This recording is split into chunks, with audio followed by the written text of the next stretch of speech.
MSNBC's Craig Melvin had a fascinating panel to read the tea leaves following the bombshell report that the FBI has recording made by Donald Trump confidant Michael Cohen, discussing a hush money payout to former Playboy model Karen McDougal, who allegedly had an affair with Trump in 2006, shortly after Melania Trump gave birth.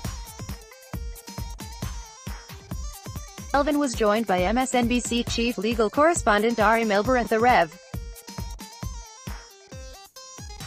Al Sharpton, who had breakfast with Cohen hours before the New York Times published their story on the tape's existence.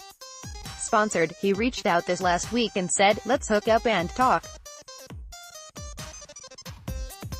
I've known him for 20 years, he's the guy that when you are fighting with Donald Trump on some issues in New York, he'll set up the meeting and he was the go-to guy for Trump," Sharpton explained.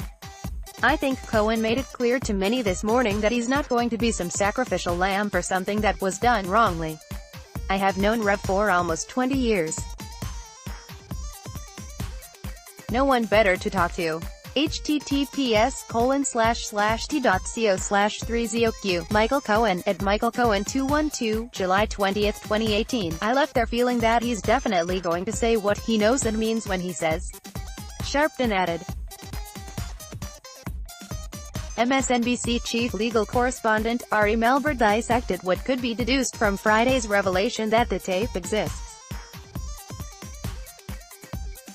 If the New York Times story bears out that this recording was made, the legal question becomes, why was the attorney recording his client this way, Melber wondered. One of the ways that you protect attorney-client privilege is you keep it in your brain and you don't make too many detailed records, not usually recordings, because it could ultimately get in the wrong hands, get hacked, and be detrimental to your client, he explained. Kanye West said, "I got a lawyer to keep what's in my safe." Melber continued. The question is, did Michael Cohen put these recordings in his safe for his client, be that a Trump or a Kane figure, or did he do it to protect himself?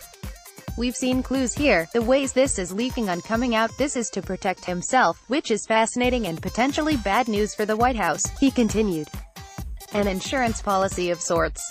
Melvin replied. Watch.